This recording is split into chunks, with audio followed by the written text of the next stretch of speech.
This week on Previews World Weekly, we discuss the top 2,000 comics from 2021. Archie Comics gets a new editor-in-chief, and we unpack your top 5 nerdy picks. It's all happening right now on Previews World Weekly.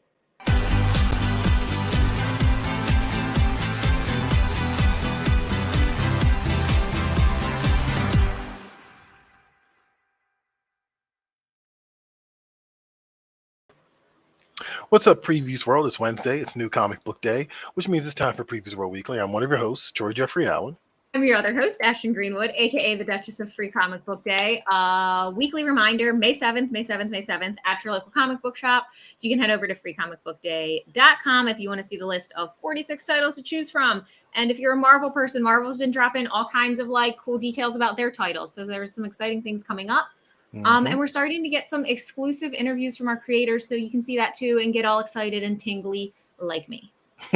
And tingly like me. And absolutely. tingly. You know what, Ashton? We thought we were done with 2021, right? But 2021 is not done with us yet. It's back with a vengeance. But not in a bad way, but in a good way. Diamond announced the top-selling comics last week, actually. And this would be the first year without DC Comics. I have to point that out because people love to be like, where's this at? Where's this at? The numbers were Not on there. The numbers were also adjusted for Marvel's double distribution starting late last year. But this is basically, it's been redubbed the top 2,000 comics because, of course, it doesn't include certain companies all year round. But yeah, no surprise to anyone who's been paying attention to this show. The number one comic was King Spawn #1. Right. It clocked in at 480,650 copies. Damn. Yeah, right at the top at the number one spot. House of Slaughter, #1, which was Something is Killing This Children spinoff. Right. Actually was #2. Gunslinger Spawn, so Todd McFarlane's still in there, was #3. Berserker, #1, which of course was the Keanu Reeves. Right. Yeah, the Keanu Reeves project. I'm actually curious, and maybe I'm misremembering something because I might be getting some of my story mixed up here. Berserker was crowdfunded originally. Now, did that cease, and did they decide to go just to comic shops? I'm actually not sure on this. Not sure. Couldn't tell you. We can't hear Troy. A run of 321,000 copies? That's pretty impressive. I don't know. I missed the first half of what you said, but that sounds like an impressive number. Oh, okay. Did I drop out? I'm just curious what's going on with Berserker. It was originally crowdfunded. I don't know if this is the crowdfund number and we distributed them. I don't think so. But even still, if it is, that's pretty impressive for a book that was already made available on a different platform. Venom, #35, the 200th issue. Right, Marvel and their numbering shenanigans. The 200th issue of Venom, which is actually Venom #35, was at #5. Alien #1 was at #6. Moon Knight #1. People anticipating that TV show. Okay, true. Was at #7. X-Men #1. Old as time. Always the case. X-Men #1's in the top 10. That's at #8. Star Wars Bounty Hunters Alpha #1, which is the kickoff of the crossover event, was at #9. And Star Wars High Republic at #10. So there you go, guys. You can see all 2,000 comics in order of appearance over at PREVIEWSworld.com, also at DiamondComics.com, which is the official source. And there you go. Just a little glimpse into what you were picking up last year at your local comic shop. Ashton, what is going on with Diamond's 40th anniversary and Funko? Yeah. So if you guys have forgotten, last week on the 1st was Diamond's 40th anniversary. February 1st, 1982 was the beginning of it all. But so we have plans to celebrate it all year long, keeping this party going. So we're rolling out tons of different previews exclusive items to celebrate the 40th anniversary. And the first set up were these swanky, super cool Funko masks. So they're actually from Disguise Limited, but they capture that signature Funko flair you expect, the bobblehead type design of a Funko Pop. And so you can get it at Oogie Boogie if you're feeling that, or you can get it as the Green Power Ranger. I love Oogie Boogie. I think he's great. Yeah. So you can slap that bad boy on your face, make yourself a Funko Pop. They're really cool because if you look on this Green Ranger mask through that black portion, There's a halftone print in the middle, so Oh, no yeah. one can see your face, but you can see out. If you're not just like running around blind, crashing into things. Absolutely. And these are each limited to 5,000 pieces each. So 10,000 total, super limited, very exclusive. You want to get your hot little hands on them. $25 a piece, and they'll be in shops on June 1st, and they're available for pre-order now. So go tell your local comic book shop that you want to be a Funko Pop for Halloween. I feel like, well, not just for Halloween, but I feel like this is a nice, quick, and dirty way to do a cosplay for convention. Oh, yeah. I could see that being very useful for certain people who just want to get into cosplay fun, but just don't want to spend all the big bucks to do so. So definitely check it out, whether it's for Halloween or for cons. All right, it is New Release Wednesday, Ashton. Someone told me that somewhere. I heard a secret. It's a rumor. Heard a secret. Excellent, absolutely. Also, shout out to you. You look very 80s today. I don't know what's going on here. Thank you. Like, you look very 80s today. I just wanted to point that out. Let's do new comic book picks this week. Let's find out what Ashton and I are reading, and then we'll put you onto some stuff, and then we'll show you what's also available at your local comic shop. Here we go.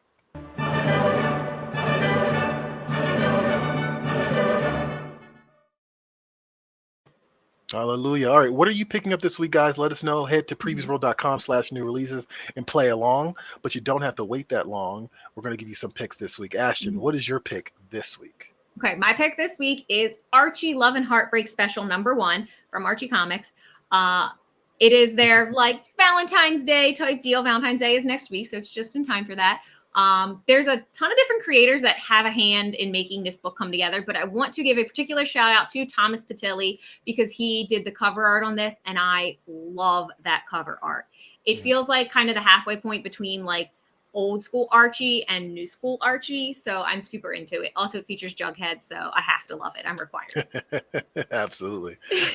Jughead is very lovable. I have no problems with that. Isn't he? Right. You love Jughead. I do. It's all good. All right. No surprise there, Ashton picking Archie. Not at all. But it's just it's a cute little take for Valentine's Day. It's the carnivals at Riverdale. So everybody's off on dates trying to make it happen. Betty's on a mission to figure out if Jughead was to go on a date, what would his perfect date be? I'm sure it'll include burgers because that's his thing. Yep. Archie and Veronica are fighting again, like always. They're on the rocks. Archie recruits Kevin Keller to save his relationship, but it will probably backfire because Kevin is worried about his own boyfriend. So I'm sure it'll be disastrous in the most adorably Archie, most perfect way possible. And I'm super excited for this. Absolutely. Yes, absolutely. Look, that's the kind of good, wholesome fun that you want. I always love the Archie holiday specials. They are a particularly fun thing to kind of look forward to, for sure. Let's see here. My pick this week. I'm going to cheat. I'm going to do two of them, Ashton. Oh, that's not fair. I know it's not fair. Should have gave you a heads up. I apologize. I'm big into cyberpunk right now, and this got my attention. It's a book called Night Hunters. It's from Floating World Comics, and takes place in Venezuela in 100 years in the future, and it asks the question: how far would you go for your family? Now, check this out.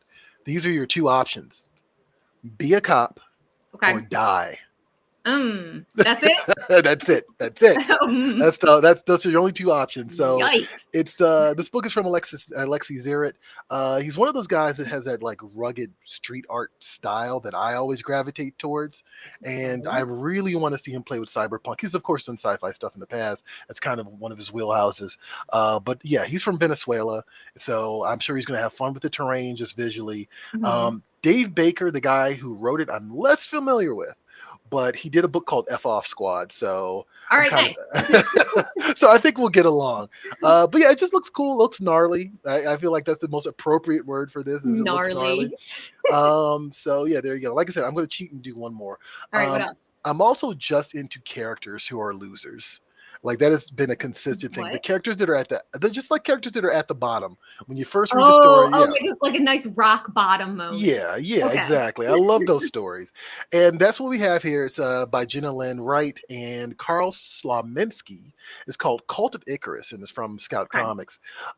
It's about this character named Hunter. She's the main character. She gets kicked out of foster care, and she decides to find out more about her parentage. And Well, the book is called Cult of Icarus, so Oh boy. you can expect it to go wayward, and it's going to involve a cult. Immediately. You're right.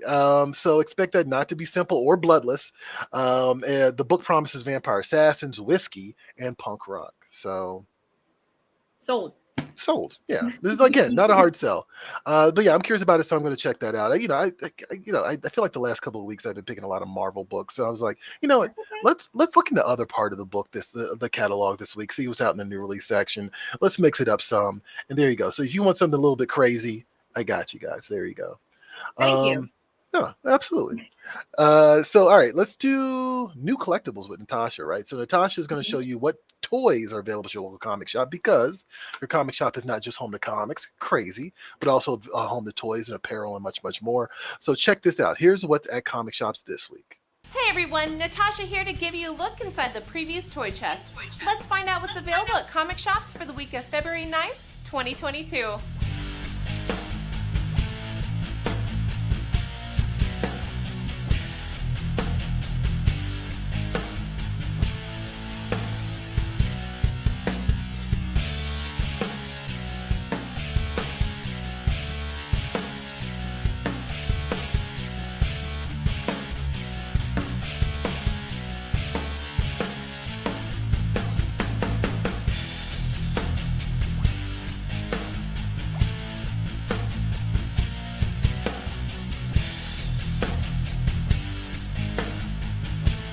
Be sure to check with your local comic shop for availability. And to see more, head over to PREVIEWSworld.com/toychest. There you'll feast your eyes on more hot new collectibles.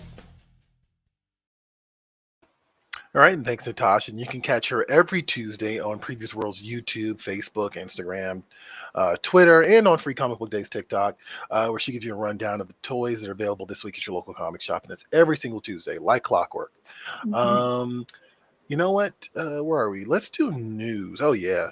I just saw the first headline. This is going to be really interesting. Ashton, I'm gonna fork it over to you. Let's hop into news in the world of geekdom this week.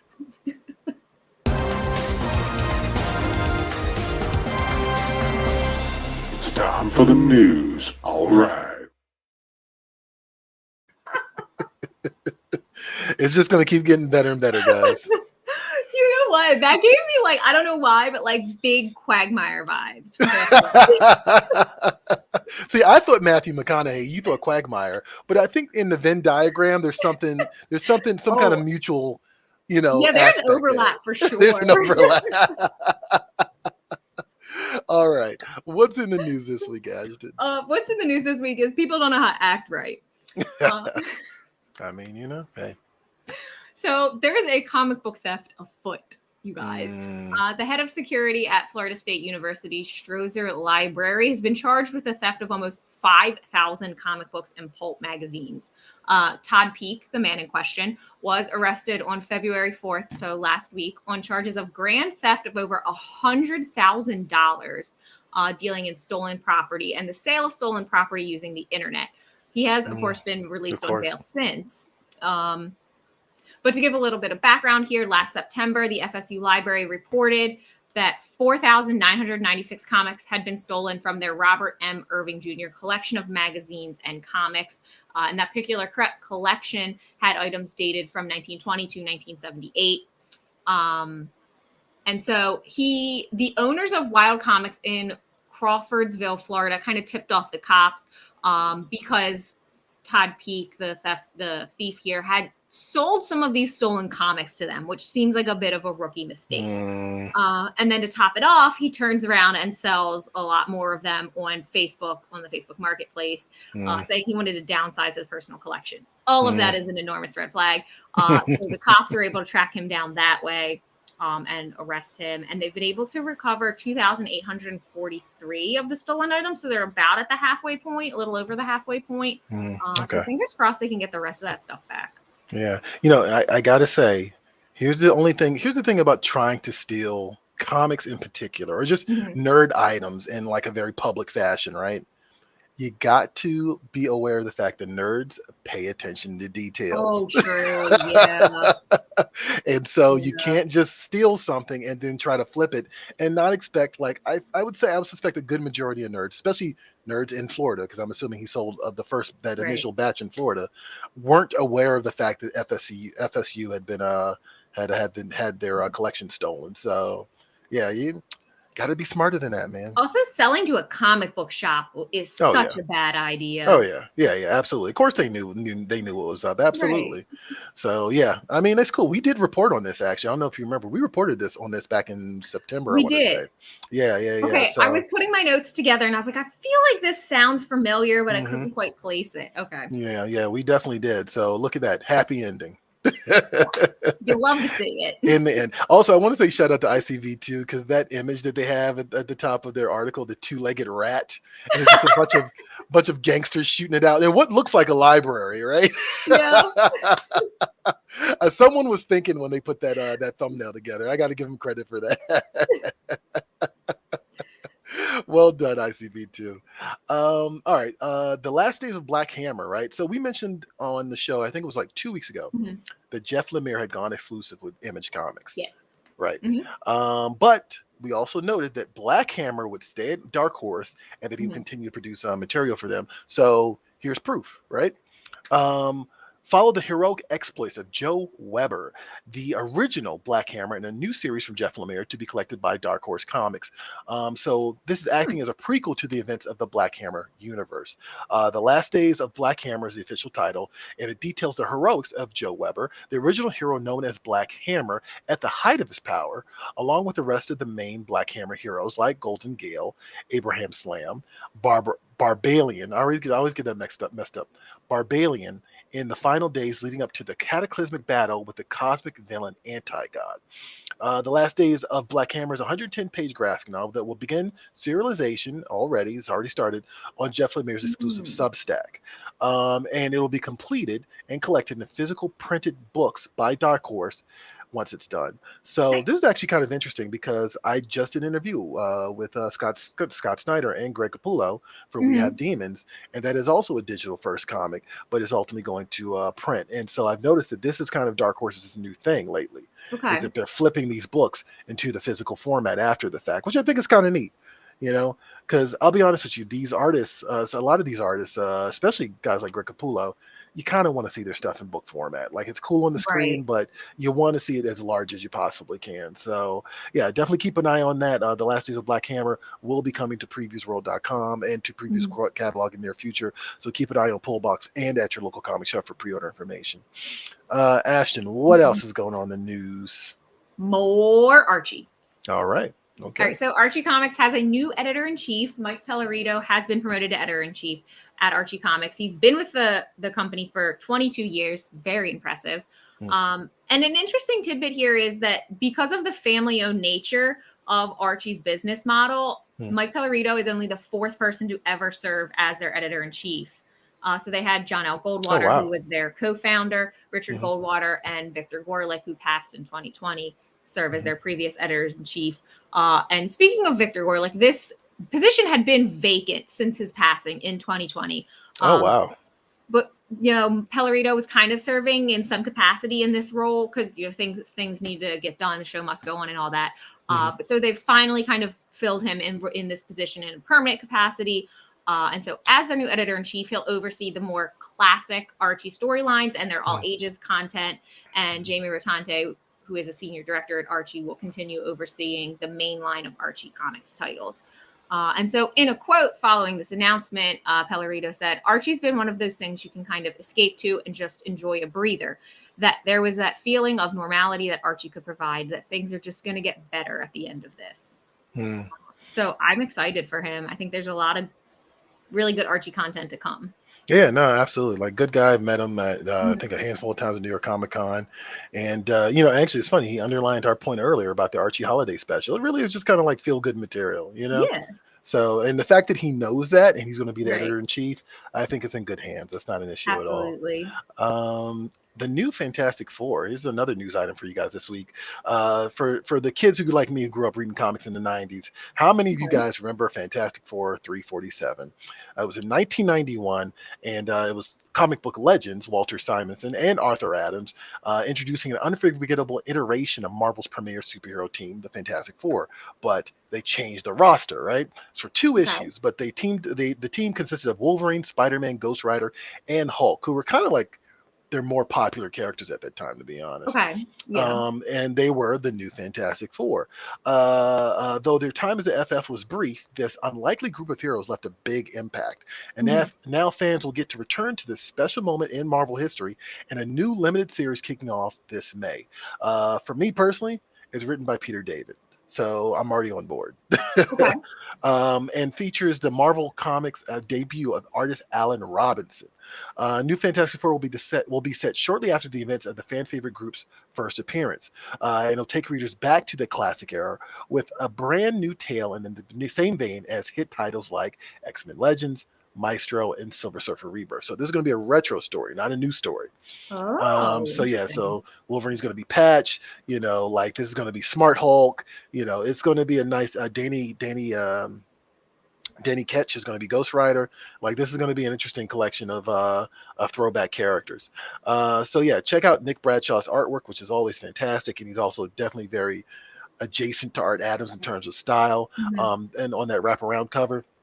And brace yourself for a wild ride when New Fantastic Four hits your local comic shop on May 25th. And again, I have to point out, look for it in the Previews catalog. Look for it on PREVIEWSworld.com/catalog in the upcoming months because it is coming down the pike. And yeah, I was already kind of like, oh, that's cool that they're doing that. And then I saw it was Peter David. I was like, okay, I guess I'm buying this now. Easy sell. Easy sell. Easy sell. A lot of easy sells this week. What was the issue number of Fantastic Four? So if you're talking about the original run, that was actually Fantastic Four number 347. If you're talking about the issue run of that particular Fantastic Four comic that's coming up, it does not say. But I think it's going to be a new number one because I don't think it's replacing the Dan Slott series that's out right now. All right, Ashton. Yes. Your favoriteest movie right now just got a Best Picture nomination. It did. Oh my God. I was so excited. It got 11 Oscar nominations. I was beside myself. It did. So we're talking about Dune, of course, right? I was so excited to see you get that Big Picture nomination. I was like, yes, you deserve that. Go off. I saw some interesting things I kind of saw, in my periphery, like, these last couple of days since that announcement, right? Which was that people were celebrating the fact that science fiction is making a comeback, which I always feel. I mean, how do you feel about that? Because I feel like it never really went anywhere, but I know I'm also embedded in this world. So maybe you have a different perspective here. I mean, you also are too, but maybe you have a different angle on this. I guess my knee-jerk reaction to that is kind of the same as yours. Like, if you're someone that's an active participant in the nerd community and that's one of your interests, then you definitely have the feeling that it never went anywhere. Like it's always been here. People are telling a lot of really impressive stories and really just coming up with some wild things. But I think kind of it's been kind of dormant where mainstream culture is concerned. Especially because after the Star Wars sequel trilogy, and people felt very deflated by that sci-fi kind of died off. And I don't know that a lot of people would consider Marvel movies sci-fi, although there are some science fiction elements involved. I don't know that you would say that in its totality. So I think from a mainstream standpoint, it's been kind of dormant. So in that regard, it is having a bit of a comeback. Okay. And I mean, I kind of had to reconcile a little bit with myself and kind of like acknowledge that, like, okay, for me, it hasn't gone anywhere, but and I'll be honest, to me, even the superhero comic books are science fiction to me. I mean, a lot of them have roots in pulp fiction, pulp science fiction anyway. But yeah, like I can totally get that. I also saw a conversation particularly about, so the typically the way this works, right, is there's maybe like one genre film, they call it, right? Genre film that kind of ekes through the visual effects category and actually makes it to Best Picture, right? Because usually the genre stories, right? When I'm talking about genre stories, I am talking about Shang-Chi, No Way Home, Free Guy, No Time to Die. They get the Right. visual effects nod. They might even get a costume nod, depending on how good the costumes are. But that's kind of like in a soundtrack nod, right? But then after that, it's like you go no further, right? Dune Right. broke past that, right? And so I saw a few people saying that, like, well, No Way Home should have gotten an Oscar nod. I actually don't agree with that. Oh, I was not expecting you to say that. I don't. Please elaborate. It's weird because apparently Jimmy Kimmel's like went on a whole tear on the show the other day about this. Look, I made once upon a time, right?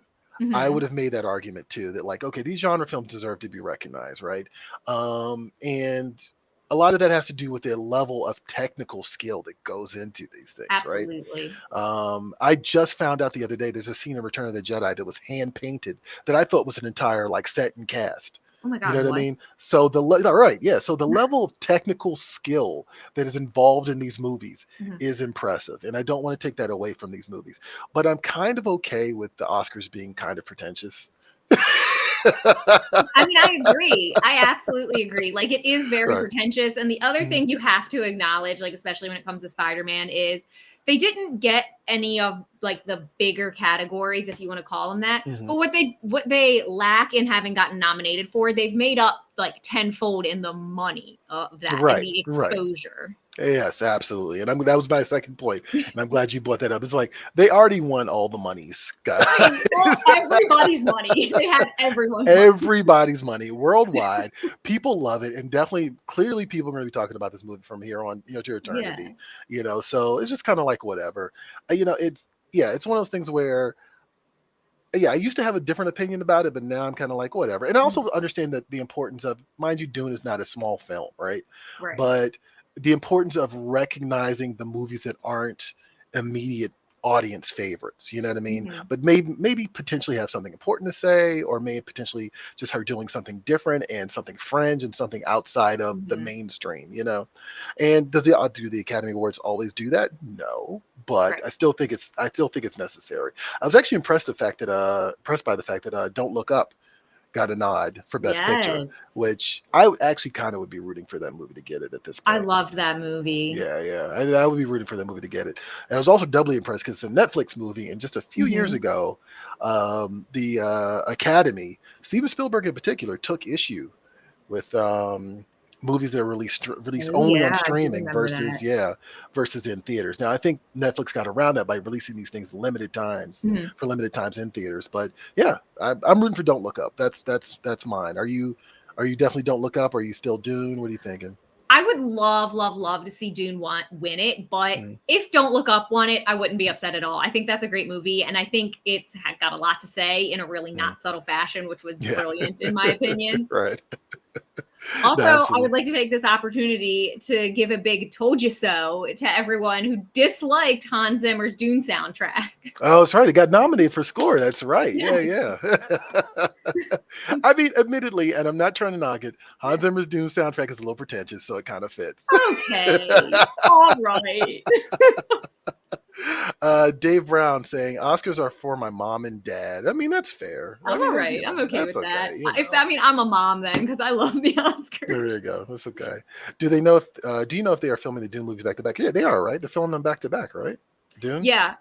The next one's going to come out next year, 2023. So they're getting ready to start production here shortly. Yeah. I think it's only a handful of movies that actually done that. I think it's Superman 1 and 2, Back to the Future 2 and 3, the Lord of the Rings movies, and oh wow, I'm just flexing my knowledge right now. I know. Wow. Okay. And Go ahead. Avengers: Infinity War. Infinity War and Endgame. God. Yes, I think only a handful of movies have actually done that. So that in itself is pretty impressive. Real quick, not to be a Debbie Downer, but I do want to acknowledge the passing of Ian Kennedy. Who was a British artist, known primarily for his work on 2000 AD. He was 89 years old. He passed away this week, actually. His other works, of course, included, of course, he did Judge Dredd. He also did Mach 1, and there's another British, I want to say cult favorite, but I feel like it's the Institution, Dan Dare, that he also worked on. The interesting thing about Ian Kennedy, he never fully retired, which I thought was actually pretty interesting. Even at 89 years old, he was still picking up work and still drawing and still doing covers for 2000 AD. And I thought I saw a quote yesterday that he likened his work to therapy. Oh, I love that. Right, which I thought was actually really nice. Like Yeah. he said, like, this is kind of how I work through things, and this is how I do it, and I really appreciate that and love that. So here's to you, Ian Kennedy. I know I say this every single time, but his work exists and it is in the ether, and we've all seen it and we all acknowledge it and we've enjoyed it. So don't feel bad for him. Just continue to celebrate his contribution to the art world. How about that? All right. Cowboy Bebop. So, let me go a little off script here for a second. Okay. It's unfortunate in some regard that the show got canceled, right? The Netflix show, right? They were quick with that. Yeah, did not love the Netflix show. Kind of hated it, gotta be honest. Oh my gosh. But also I am extremely biased because I love Cowboy Bebop. Cowboy Bebop is the ultimate anime to me. Oh, okay. And it's very un-anime-like in a lot of ways, which is kind of like a weird thing to say for me to say.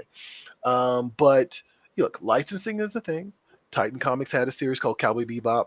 It was something I was really excited for, and then the show came out. The show got canceled, but that's okay because I'm still excited for the comic, which actually is going to be running for about 3 or 4 issues. It's got some interesting, cool artwork from Lamar Mothrin, who is doing like it kind of reminds me of Ashley Wood in a lot of ways, a little bit maybe of Bill Sienkiewicz, but also writer Dan Waters, who's worked on stuff like Sandman.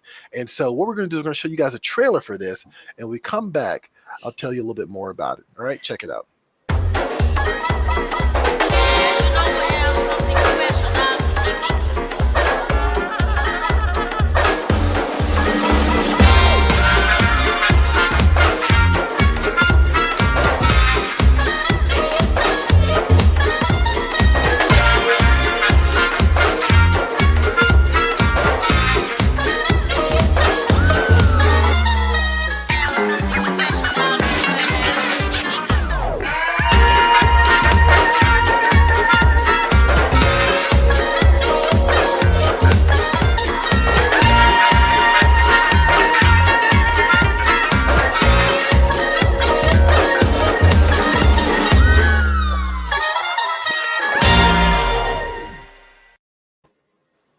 And that is Cowboy Bebop from Titan Comics. As I mentioned, it is in comic shops now. Number one is it's got a cool Stanley Artgerm cover, and number 2 should be rolling around actually maybe in like another week.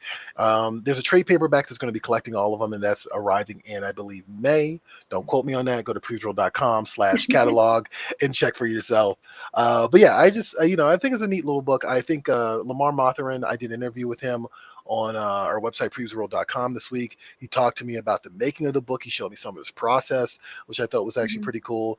He kind of reminds me a little bit of Sean Gordon Murphy. So don't come for me for that, guys, because that's just my personal opinion.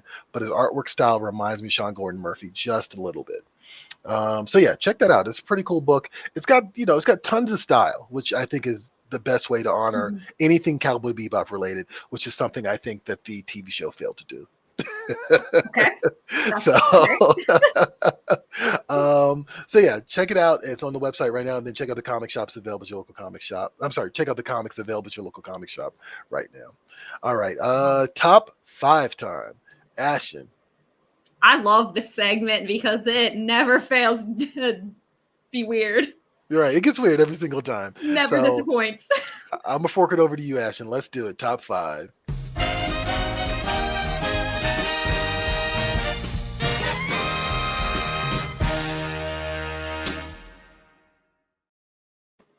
Okay, so we asked you guys to give us your top 5 nerdy picks in pretty much any category you could come up with.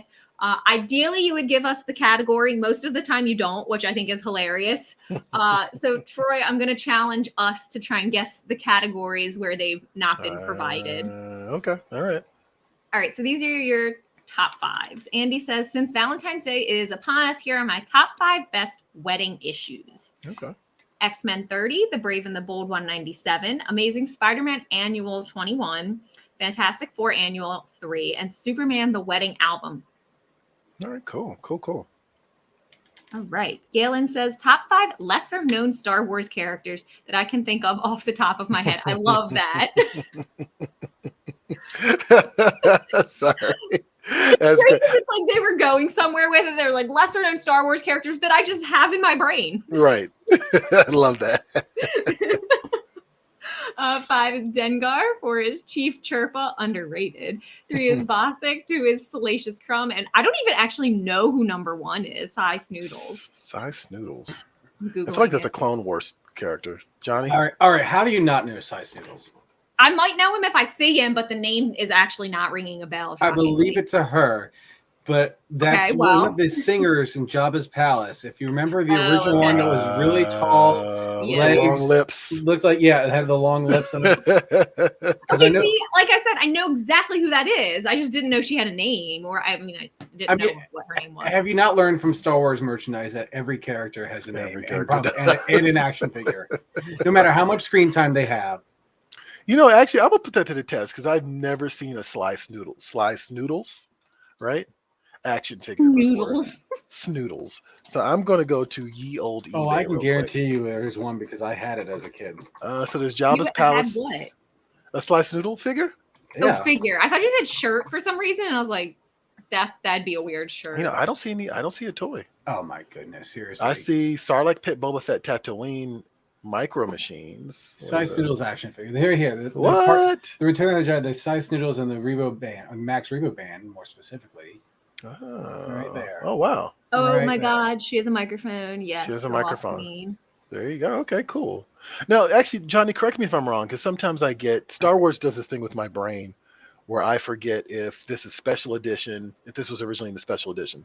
No, Cy Snoodles is in the original one too, right? Yeah, Cy Snoodles was in the original, but then they upgraded it to be more CGI. And then for some reason added this guy in the special edition. I don't know why. Oh, he's hilarious, but has no reason to be there. Right, he literally just yells in it. Yeah. Pretty much, yeah.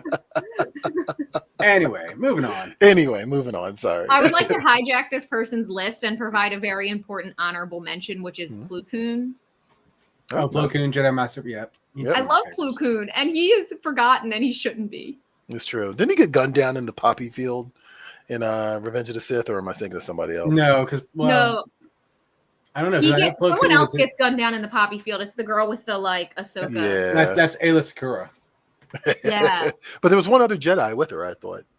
No, I don't think so. Okay, because each Jedi had their own little clone trooper squadron that they were kind of right. Yeah. So. Sorry, this is very fresh in my mind, so I totally derailed the conversation. I'm sorry. Go ahead. Right, moving on.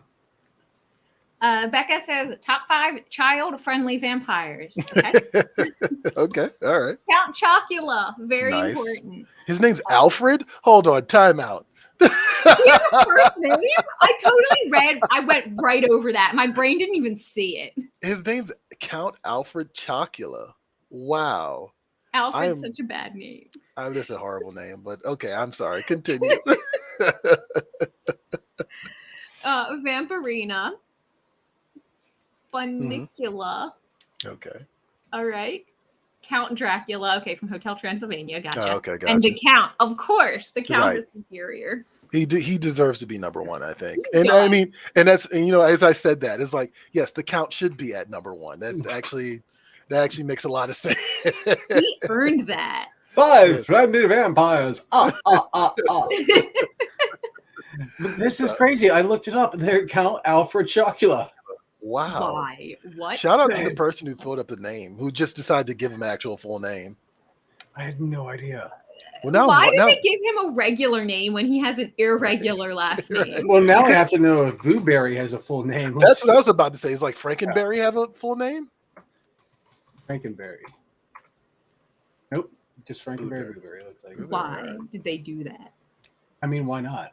But okay. Well, I guess Frankenberry wouldn't have a full name because Frankenberry would essentially be Frankenstein, right? So it's not, he didn't exist. Why am I thinking about this? Continue. I don't know. We're the ones that put up top 5, so we're just reaping what we sow. All right, sorry. Do we have any more top 5? Oh yeah, we've got a few. All right. Scott says top 5 Marvel movie moments. Okay, he goes from 1 to 5. Got it. All right. Number 1 is Avengers Assemble. 2 is Bring Me Thanos. 3 is I Am Iron Man, followed by the snap. And then the snap. And then before we get started, does anyone want to get out? I was like, basically his whole list was Endgame. up until number 5. Up until number 5. So all good. It's all good. Well, I wonder if by the snap he means like Iron Man snap or Thanos' snap. Well, he said this Thanos, the Iron Man snap. Yeah, it's like the Iron Man, defeated. the Iron Man Thanos defeated. That's when Tony snaps it, and then the snap is like won by Thanos. Like, oh, okay, I'm that's sorry. what I was trying to sort out. My bad. I was looking at that cross-eyed. I see what you mean. we're nailing this. we're so on par today. It's great. It's okay. It's great. This is what the people love. All right, Helen says top 5 foods with geeky movies and show pairings. All right, I'm here for this. Okay. Number 1, pizza with the Ninja Turtles. Yes. Number 2, cup of noodles with Cowboy Bebop. Fair. Number 3, a chimichanga with Deadpool. Number 4, cheese and tea with Wallace and Gromit. And number 5, gingerbread men with Attack on Titan. I did not know those last 2 at all. So okay. Wallace and Gromit was a claymation series done by Right. Yeah. I've definitely seen it before, but I just didn't know about the cheese and tea thing. Nick something or other. I can't remember is the animator's last name, but Yeah, I haven't watched nearly enough Attack on Titan to know about gingerbread men, but Me neither. I was about to say number 5 is totally lost on me. yeah. Yep. What else we got? Okay. All right. here's where it gets into the part where we have to figure out what the categories are. Oh, but All I know right. I think I know what this is. This Go one's ahead. easy. Yeah. Do you want me to even bother reading these out, or you want me to give me No, guesses? Just go with it. Read them out. All right. Okay, so number 1 is Avengers Assemble. 2 is Yo Joe. 3, Autobots Roll Out. Thundercats Ho. Wonder Twin Powers Activate. Troy, I'm gonna let you go. Okay. I'm gonna say these are all battle cries. Yeah. Battle cries, yes. Yeah. These are all battle cries. They Exactly. are. Yep. No, they are. I was sitting here thinking, like, what is the phrase I would use to categorize these? So thank you for I almost said call to action, but I'm like, that's something different if you're visiting a website. Click here. Click here. That's All right, click here. Click here was number 6. All right, what else we got here? Oh, Tony says Doctor Strange movie version, Dr. Temperance Brennan from Bones, Dr. Hawkeye Pierce, Dr. John Watson, and Doctor Who. okay. Top 5 doctors. Love that. Entertainment Doctors. Yep. Entertainment doctors, right? An important distinction. Hawkeye Pierce, isn't that from MASH? Yes, that's what it was. I could not think of what that was from. Yeah, I think you're all right. I think it is Hawkeye Pierce. Yeah. I'm just glad someone mentioned Bones, because sometimes, like, pieces of media never get mentioned again, and I'm like, did I just have a fever dream that this thing existed? Right. It was like that thing was. It was Bones was a hot show for like a good long, and it was on for a long time too. And then no one talked about it ever again. And I'm like, this existed. I swear to God, it happened. I could never just picture David Boreanaz as anything other than Angel. Angel. I got you. I never even watched the show, but I definitely understand what you mean by that, Johnny. He's very good in it. Angel is a good show. I didn't want to get sucked into the Buffyverse and like on the show and all that, but it ended up being like a really, really funny show. Both of them. It didn't take themselves too seriously. So. All right, Tish says Captain America, Captain Marvel, Captain Jack Harkness, Captain Reynolds, and Captain Hawkeye Pierce. Back to the so yes, definitely Hawkeye Pierce from MASH. Okay, yes, all right. Oh wait, so he was a doctor and a captain. Okay, he's a doctor. My God, what a well accomplished man. He must have been the medical doctor. Captain Jack Harkness. Anyone? Can either of you point out who Captain Jack Harkness is? I know, but I want to see if either of you do. I do not, and I keep hearing Captain Jack Sparrow in my brain. Yeah, I keep, and it was funny is you read that, and I thought Jack Sparrow. Yep, that was the first thing I thought of. Jack Harkness is, what is that, Johnny? What is that from? Doctor Who. Oh, God. Played by John Barrowman, who ended up on Arrow later on. Didn't he have a spin-off show? Or am I thinking of a different character? No, he did. It was Torchwood for a while. Torchwood, that's what it was. Yeah. Okay, gotcha. Okay. Jack Harkness. Last one. I'm ready. Oh. Jim says original Crunch Berries, Peanut Butter Crunch, Oops, All Berries, and Cotton Candy Crunch. These are captains of a different kind. Right, they are. What do you think these are, Ashton? It's got to be Captain Crunch, right? Different Captain Crunch cereals. But I love how, like, even just like through like no real direction, even though we did tell people to go with like tell us what the categories were, they just kind of formed organically on its own. It went from Doctor to Captain to Captain Crunch. Kudos to you, Internet. Good. Shout out to you guys. Shout out to you. I have to say, I disagree with the Captain Berry Crunch. I never liked those, and I thought they tasted like medicine. I was about to ask you to throw these back up because the with the all berries, is that what you're talking about? Yeah. Yeah, I always thought those were a little weird. I actually kind of like peanut butter. Here's the thing about Captain Crunch. You guys let me know if you have had a similar experience. I loved Captain Crunch. Like Captain Oh, Crunch is same. great, but you cannot eat a lot of it. No, you get Like sick. you get so tired of it so quick. It's like one bowl, and you're like, I Yeah. don't need this for like 3 months. Yeah. Oh, yeah. It's like Even one of as those a things where you kid. get so excited about it, and you're Yeah. like, yes, and you eat a lot of Captain Crunch, and you ruin it for yourself in like 4 days. For 4 days, exactly. No, that's really what it is. Like let's say, even as a kid, you would just get sick of it after a while, just because I don't know if it's too sweet or what. But there you Right. go. Okay, when I was little, I need you to validate this for me or tell me I'm weird. I don't know. Okay. I always thought Captain Crunch cereal, like the shape of it looked like a water wing that you would wear like in a pool. It does actually. You're absolutely Okay, right about that. I never great. thought about that. It does look like a water ring. It looks like a water wing that like sat in the sun too long and kind of like Yeah. deformed a little bit. Okay, I'll I've take that. never had Captain Crunch, so I have to look this up. What? I've never had Captain Crunch.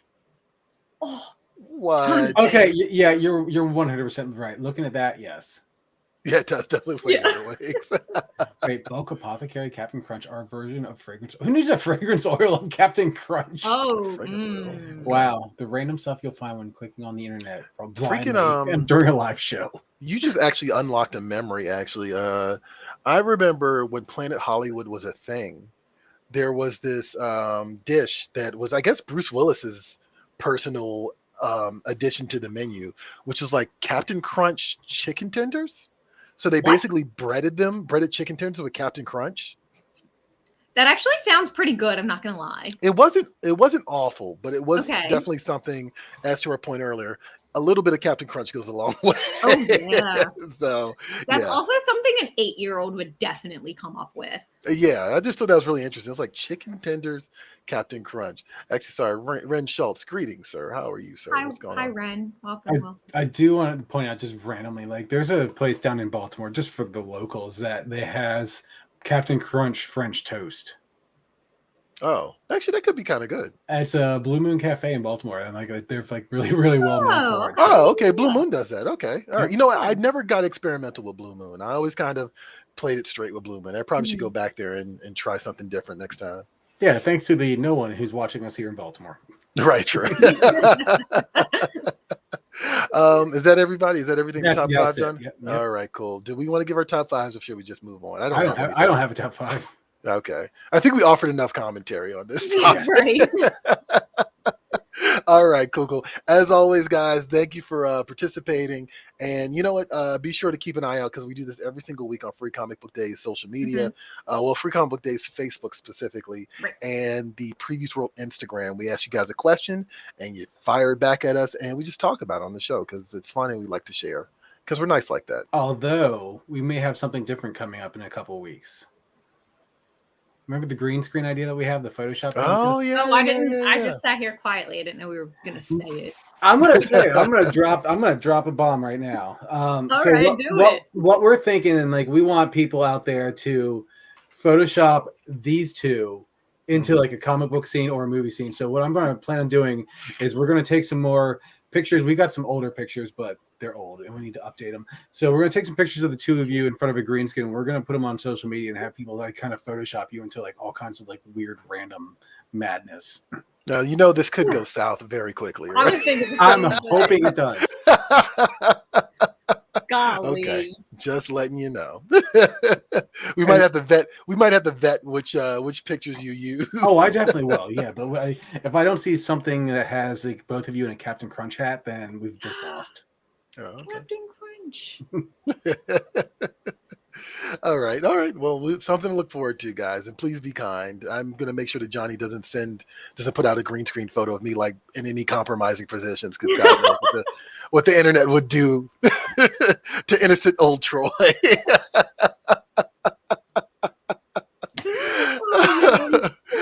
Ashton, actually, we talked a little about pizza and Teenage Mutant Ninja Turtles. So, what is this week's weekly poll? Right. We've talked about Teenage Mutant Ninja Turtles and we've talked about food, so this seems appropriate. Yeah. It's National Pizza Day today, which is exciting. So eat some pizza later. But as it relates to comics, we want to know which comic book character do you most associate with pizza between Lucky the Pizza Dog, and Teenage Mutant Ninja Turtles. I think this is gonna be a blowout. I gotta be real. Yeah, this is gonna be a blowout. This gotta be a blowout. I mean, one of these choices has like a lot of history behind it. So Right. One of these choices did Pizza Hut commercials. one of these choices had an entire concert that was sponsored by Pizza Hut. If I remember correctly, Pizza Hut or Domino's, one of the two. Only one of these has Dance with Vanilla Ice. Only one of these is Dance with Vanilla Ice. That's also I don't know true. if that's something to be proud of. Like I said, history. We didn't say it was all good history. Right, That's fair. No. Just that it happened. Yeah. No, we were basically like when we come up with the ideas for these, we kind of sometimes go to look at like what the national days are for the day, like a national today calendar, whatever. And it just turned out that like today was Bagels and Lox Day, Chocolate Day, and Pizza Day. I'm like, well, we have an entire like day's worth of food right there. So Yeah, right. But obviously with the Hawkeye series that came out, and I think it was Matt Fraction series where Lucky the Pizza Dog was introduced. Yeah, that's kind of where we came up with like who's our preferred purveyor of pizza. So I'm going with TMNT. I think there's just no question on this. I don't know, Ashton. Do you want to try to push back here or No, I didn't even know about Lucky the Pizza Dog until yesterday. So okay, fair enough. Yeah, total blowout. Like that's pretty significant. But there was another selection here. Spider-Man? Pizza time. Oh, that's right. Spider-Man 2. That's right. All right. Yeah, I will give you that. I actually completely forgot about that. Is that wait, Spider-Man 2? Yeah, Spider-Man 2, right? Oh no. That was in this exact scene was not in Spider-Man 2, but no, this was not. I was like, I don't remember this. I don't remember like Tobey Maguire coming out of that closet looking like this. Can you imagine? Yeah, like I know he was like late delivering those pizzas, but yeah. So yeah, but there you go. TMNT wins. Cool. All right, hey, you know what? All is right with the world, as it should be. Ashton, what is this week's comic shop shout out? This week's comic shop shout out goes to Elusive Comics and Games in Santa Clara, California, and it comes from Garrett. So we'll show you some images inside of Elusive Comics at the end of the show during the credits roll. You can get a peek inside of their store. If you want us to shout out your local comic book shop on the show, find us on social media, tag your shop, leave a handle, leave their name if they don't have a handle. Sorry about that. And use the hashtag #SupportYourLCS. We'll find your local comic book shop, shout them out on the show, and give them some love. All right. Actually, I want to point out one of my friends is trolling you right now. I said Troy just referred to himself as innocent. Laugh out loud. You know, John. You know what, Zonti? What happens in the 2000s stays in the 2000s. Thank you very much. All right, so let's wrap this up. I want to remind you guys to like, follow, and subscribe if you just love us just talking about nonsense for 50 plus minutes, which we do every single week. You can follow me at PREVIEWSworld on Instagram, Facebook, Twitter, YouTube, and Twitch. And you can follow Ashton at Free Comic Book Day on Facebook, Twitter, Instagram, and TikTok. There you go. All right. And I also want to point out, my Lamar Mothrin interview for Cowboy Bebop, it's on the website right now. You can go to PREVIEWSworld.com and check that out. That was a lot of fun. That was actually a pretty cool interview. If I could predict the future, I might have asked him to talk about something else, but fair. But at the same time, I mean, his artwork is great. So I think that alone is a reason to show up and support the comic, because I think it's actually a pretty neat title. Also, I do want to remind people that it is Black History Month, not just at PREVIEWSworld, but everywhere. So definitely be sure to check out our Black History Month section on the website. We're going to be floating it around on Facebook and on social media in general over the next couple of days. But I just want to give a shout out because we give some suggestions for new titles that are available right now that feature just Black characters, in addition to some historical acknowledgments of creators in the Black creators in the world of comics. Also, I didn't tell you about this, Johnny, but Stefano Vietti, I did an interview with him for a book called Life Zero from Ablaze Comics. It features the artwork of Mark Cicchetto, who's been doing Daredevil for like the last 2 years now. This is the first time I've seen Cicchetto outside of Marvel. So this is a cool little zombie book that they're doing over at Ablaze. And if you want to find out more about this, definitely head on over to your local comic shop and pick up a copy today. And definitely check out the interview I did with Vietti, because it's on the website right now. And that's it for PREVIEWSworld Weekly. I'm one of your hosts, Troy Jeffrey Allen. I'm your other host, Ashton Greenwood. And we will see you guys at the spinner rack. Catch you later.